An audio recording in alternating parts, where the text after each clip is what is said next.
Olá amigos! Com esse primeiro vídeo, vamos dar início à nossa oficina de Videomaker, um projeto contemplado pelo Programa Cultura Presente nas Redes, do Governo do Estado do Rio de Janeiro, através da Secretaria de Cultura e Economia Criativa e do Fundo Estadual de Cultura. Vamos, na prática, melhorar a qualidade das nossas produções de vídeo. Você que já produz vídeo para a internet, para as suas redes sociais, vai ter boas dicas de como melhorar suas produções. E você que não produz ainda, quem sabe vai ficar com vontade de pegar uma câmerazinha e também preparar uns vídeos bem legais. Vamos começar então?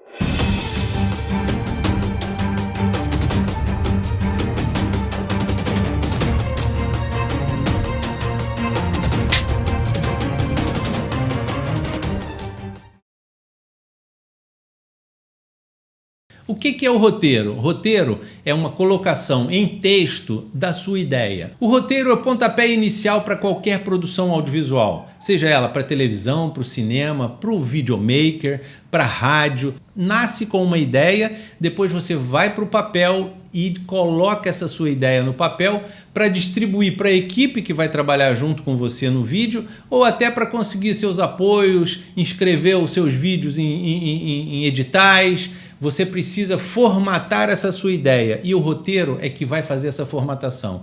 Existem vários tutoriais, existem vários cursos específicos de roteiros, mas basicamente é isso. É uma colocação escrita, somente escrita no papel, da sua ideia desenvolvida para você contar a história que você vai filmar ou vai gravar, tá? No rádio você vai narrar. Então o roteiro é a receita do bolo para você fazer uma torta deliciosa.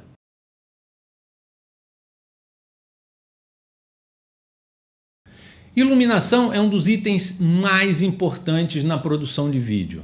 Eu não preciso nem dizer para você que você precisa ter luz para gravar. Se você estiver no escuro, tudo apagado, numa noite sem lua cheia, sem luz nenhuma, se você apertar o REC da sua câmera, você vai gravar nada. Então você precisa de luz.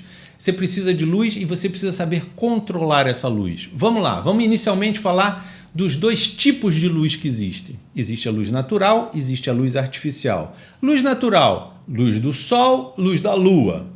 Luz direta ou indireta? Vamos lá, luz do sol. Você sai de dia, está lá um sol no céu, céu azul.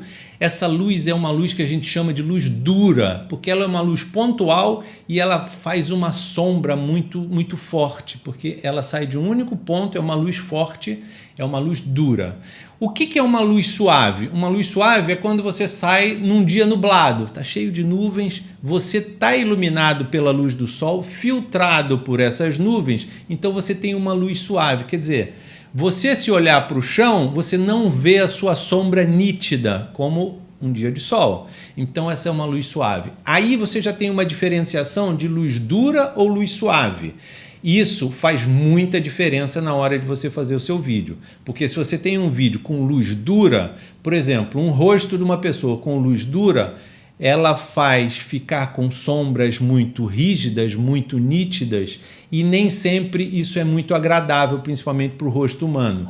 Outra coisa, você também não ilumina as partes de sombra da mesma forma que podem ser iluminadas se ela estiver difusa. A luz, quando você tem dias nublados, quando você não tem uma luz muito forte, ela é melhor para você trabalhar as composições em relação a tonalidades de luz. Quando a luz está muito forte, você tem claros e escuros muito nítidos, né? É muito contrastada, a sua imagem será muito contrastada. Como é que você diminui isso? Dá para melhorar isso? Dá. Já são dicas, tá? Se você estiver gravando, por exemplo, vou fazer um vídeo num dia de sol, tá um sol lá fora a pino, mas eu não queria essa luz tão dura. Aí você traz o rebatedor. O que é um rebatedor? Pode ser uma placa de isopor.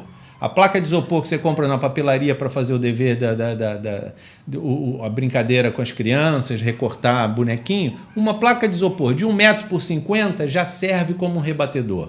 Então o que você faz para fazer uma luz suave? Vou dar um exemplo. Você coloca o sujeito que você quer gravar contra a luz, quer dizer, a luz do sol batendo nas costas dessa pessoa, E o rebatedor na frente da pessoa, recebendo a luz do sol e rebatendo uma luz para clarear as sombras que estão muito duras, ou para clarear a sombra. Na verdade, se a luz está vindo de trás para frente, a pessoa está em sombra, então você clareia isso. Isso é muito usado nas fotografias, nos ensaios. Então, se você tiver uma graninha extra, vale a pena comprar aqueles rebatedores que abrem. Você tem até branco de um lado, dourado do outro, você pode rebater uma luz dourada. Então, o rebatedor é uma coisa que é uma carta na sua manga que você sempre deve levar na hora que você for gravar, fazer um ensaio, alguma coisa externa, porque ele te permite dar uma luzinha a mais onde não tem, melhorando assim a uniformidade da iluminação da sua cena. Uma outra dica que você pode ter também quando grava do lado de fora, quando grava em externo, é ter uma luz dessas luzinhas de LED acoplada à sua câmera, que funciona como o rebatedor. Na verdade é o seguinte, a gente chama de luz de enchimento. Onde está meio em sombra, você joga uma luzinha de frente e você se aproveita da contraluz do sol, que é mais forte, para colocar uma luz no cabelo, colocar uma luz na cena. Isso é uma ideia na hora de você fotografar pessoas ou gravar pessoas. Essa luz que ilumina a cena que você vai gravar, seja ela uma luz direta vindo do sol, seja uma luz rebatida num painel branco ou num rebatedor dourado, prateado, essa luz precisa ser medida, não é isso? Porque a sua câmera, seja ela de um celular, seja uma câmera fotográfica, uma videocâmera, ela precisa saber a quantidade de luz que está recebendo a câmera para ajustar uma coisa chamada diafragma. É o quê? Ela regula a quantidade de luz que vai atingir o sensor da sua câmera. O que é o diafragma? O diafragma, vamos fazer uma comparação com o nosso olho. É a pupila do nosso olho. Se a gente vai para a praia de dia, um dia de sol, e a gente olha bem para o olho do colega nosso, quem está com a gente vai ver que a pupila fica pequenininha. Por quê? Tem muita luz, ela se fecha, porque ela filtra a quantidade de luz que vai passar pelo nosso olho para ir para o nosso cérebro. A máquina fotográfica, seja de um celular, seja de uma câmera fotográfica, volto a dizer, se ela estiver programada para automático, automaticamente, se tem muita luz do sol, ela fecha o diafragma, igual o nosso olho. Se tem pouca luz, ela abre o diafragma. Então, esse controle de quantidade de luz é importante. Por quê? É importante você conhecer isso na câmera, porque às vezes você sai para fazer uma gravação, por exemplo, na praia, e coloca a pessoa com o sol pegando no rosto. Legal, você tem uma iluminação muito forte e a sua câmera vai reconhecer que tem aquela luz, vai fechar o diafragma, mas está iluminado direto pelo sol. Quando você tem cenas que misturam sombra e luz, partes iluminadas e partes na sombra, automaticamente a sua câmera vai ler aquela quantidade de luz e vai fechar o diafragma ou abrir o diafragma, vai fazer uma média. Tem muita luz aqui, tem pouca luz aqui, ela faz uma média. Se você tem um rebatedorzinho para iluminar um pouco mais a área de sombra, legal, porque você vai jogar um pouquinho mais de luz onde está em sombra, a máquina vai se ajustar e você vai conseguir ler as coisas que estão nessa sombra com o rebatedor. O que acontece, em geral, muitas pessoas que não sabem dessa coisa automática da câmera, da leitura, é que você deixa ela ler e se tiver uma luz muito forte, por exemplo, se você vai estar na praia, pega a luz do céu, se você enquadra o céu, é muita luz. Então ele vai silhuetar o seu primeiro plano. Se tem uma pessoa ali no sol, está pegando um céu inteiro, ele fecha o diafragma, porque ele vai dizer assim, ó, tem muita luz entrando nesse céu, vou fechar. Quando ele fecha o diafragma, o rosto da pessoa que está em primeiro plano fica em silhueta, fica preto. Por quê?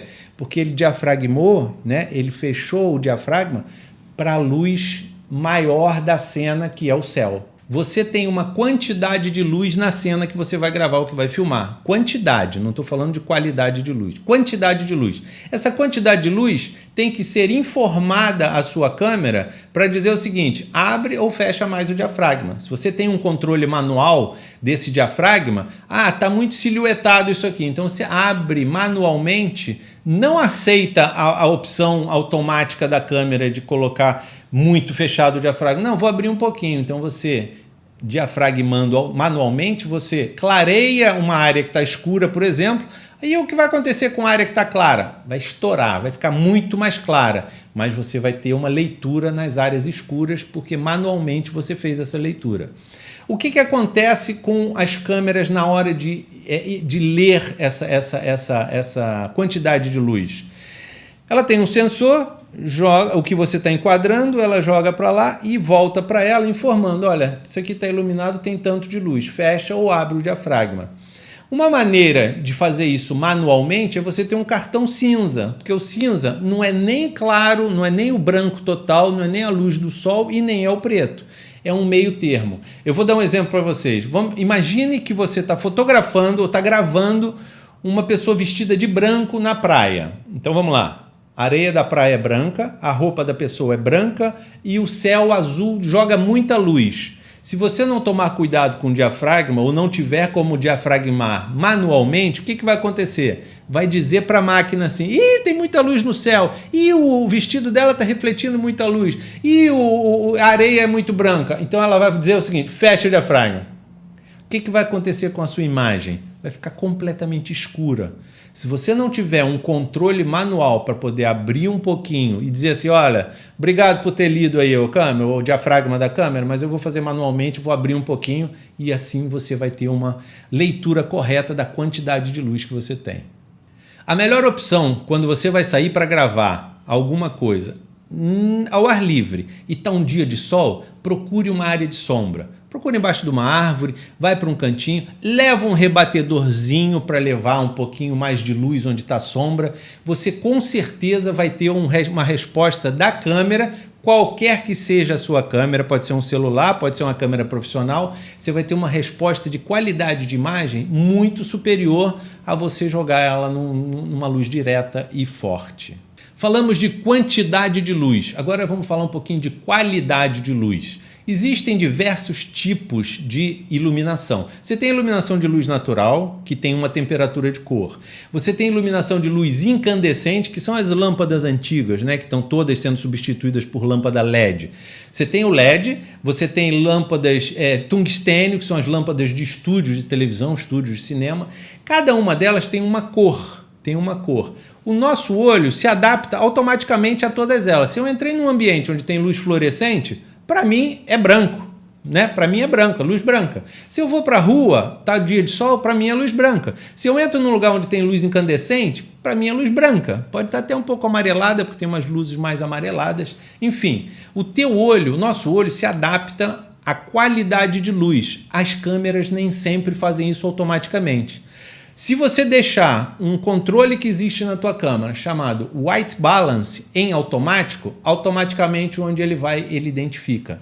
Mas se você misturar a luz, ela pode fazer confusão, pode ficar esverdeada a imagem que você grava, pode ficar amarelada. Então você tem que saber o seguinte, a qualidade de luz pode ser também regulada manualmente, que é o White Balance, balanceamento de branco. Por que balanceamento de branco? Porque é o seguinte, se você lembra lá da história da aula de física, de Newton, disco de Newton, que você colore o disco, roda, roda, roda e fica branco, a soma de todas as cores em luz é branco. Então, se você regula a sua câmera com white balance, se você regula o branco para uma qualidade de luz específica, você automaticamente está regulando todas as cores que somadas dão o branco, entendeu? Então é o seguinte, você não precisa somar, eu estou falando de cores primárias, em luz, red, green, blue, vermelho, verde e azul. São as cores da televisão, não é isso? São as cores do monitor do seu computador. Essas três cores somadas em luz dá branco. Então como é que você faz essa regulagem manual? Pega uma folhinha branca, vira a sua câmera para lá, procura onde tem o white balance manual, vira para cá, aperta um botãozinho, espera 2, 3 segundos, pum, ok. Está balanceado o branco para a condição de luz que você vai gravar. Isso é o quê? Se você está misturando uma luz externa do dia, luz do dia, com uma luz interna de refletores ou de luz artificial, você tem a leitura da qualidade de luz correta para você fazer uma gravação e ficar com as cores corretas. As cores também são muito interessantes de você estudar um pouco mais a fundo, porque você entendendo cor, você vai entender de filtragem, que vai ser muito importante na hora que você estiver editando o seu filme para fazer correção de cor.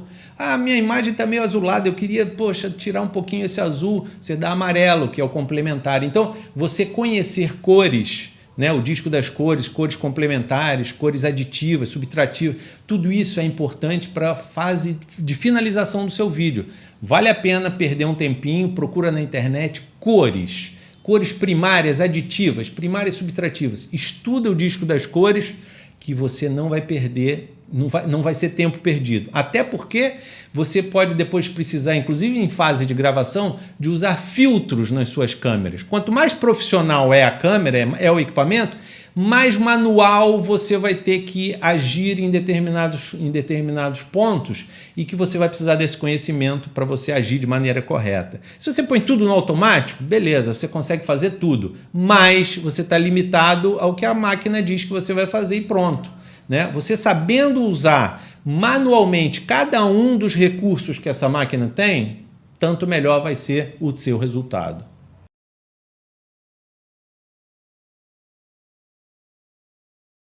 Vamos falar agora de uma coisa importantíssima. Eu pessoalmente considero 40% de uma produção de vídeo.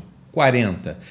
Os outros 60% eu dividiria em iluminação, fotografia, enquadramento e movimentos de câmera. Eu estou falando do áudio. O áudio é muito importante para uma produção. Hoje em dia, em que está todo mundo colocando vídeo na internet, o áudio é muito importante, porque muita gente não tem o tempo de ficar com o rostinho virado para a câmera, para o monitor, o tempo todo, mas está ouvindo. E você, quando assiste um vídeo com áudio ruim, ou com voz estourada, ou com música muito alta, você realmente não fica muito tempo, você troca. Então, o áudio, tomem cuidado com o áudio e percam um tempo com o áudio. O áudio, quando eu falo áudio, a captura do áudio é importantíssima e para isso vale a pena você investir e estudar um pouquinho em microfone de qualidade, um microfone de qualidade. Você pode fazer uma captura de áudio de uma cena, de uma pessoa falando diretamente da sua câmera, mas se ela estiver longe, não vai captar bem. Então, ou você pode fazer uma captura independente. Se você optar por gravar ou filmar independente o áudio do vídeo, depois você vai precisar sincronizar isso em fase de edição.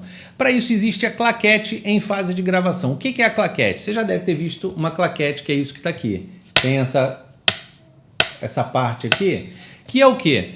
Aqui você põe todas as informações do filme que você está fazendo, do vídeo que você está fazendo, e você, como vai gravar separado o áudio do vídeo, você enquadra na câmera essa claquete, bota para gravar o áudio, bota para gravar a câmera e você fala cena 1, take 1, pá. Quando você grava, você está fazendo o vídeo desse pedaço da claquete batendo aqui e a gente ouve no áudio a batida, ó. Ao mesmo tempo que a imagem encosta um no outro aqui, o áudio faz o pá. É onde você usa para sincronizar isso na hora de editar o teu material. Então, se você optar por fazer gravação independente de áudio e vídeo, leva uma claquetezinha. Então vamos lá. Claquete, plá, cena 1, número 1, plá. Em cena, porque você vê a imagem, depois na hora da edição, você procura a imagem onde está encostando um ponto do outro da claquete. E procura no áudio o pá, pronto, dali sincronizou, você tem tudo sincronizado. Para finalizar essa parte de áudio, quase todas as câmeras, inclusive os telefones celulares, possuem entradas auxiliares de microfone. Então você pode tranquilamente, sem gravar externamente em outro gravador, gravar na própria câmera, mas usando um microfone que não é o microfone embutido da câmera ou do celular. Você coloca um microfone lapela, o fiozinho dele entra na entrada de microfone da sua câmera ou do seu celular e você já grava sincronizando o áudio com o vídeo. Aí você não vai precisar de claquete nesse momento. E se você tem câmeras profissionais, também elas têm uma entrada de áudio que podem ser ligadas ao microfone que você está captando o áudio.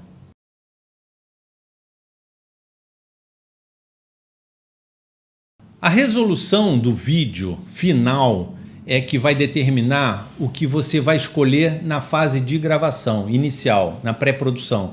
Por exemplo, eu vou produzir um vídeo para colocar no meu YouTube. Ele vai ser exibido em Full HD, 1920 por 1080p, não é isso? Pixel. Então, eu vou gravar em 4K.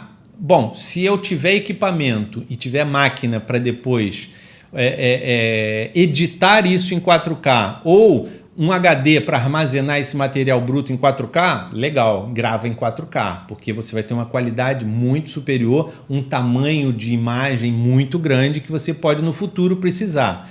Mas se você está fazendo uma coisa em 4K para exibir depois em Full HD, por exemplo, que é 1920, é 1/4 do tamanho do 4K, não vejo necessidade sempre de você gravar em 4K. Ah, vou gravar só uma entrevistazinha, vai ao ar agora, depois vai desaparecer.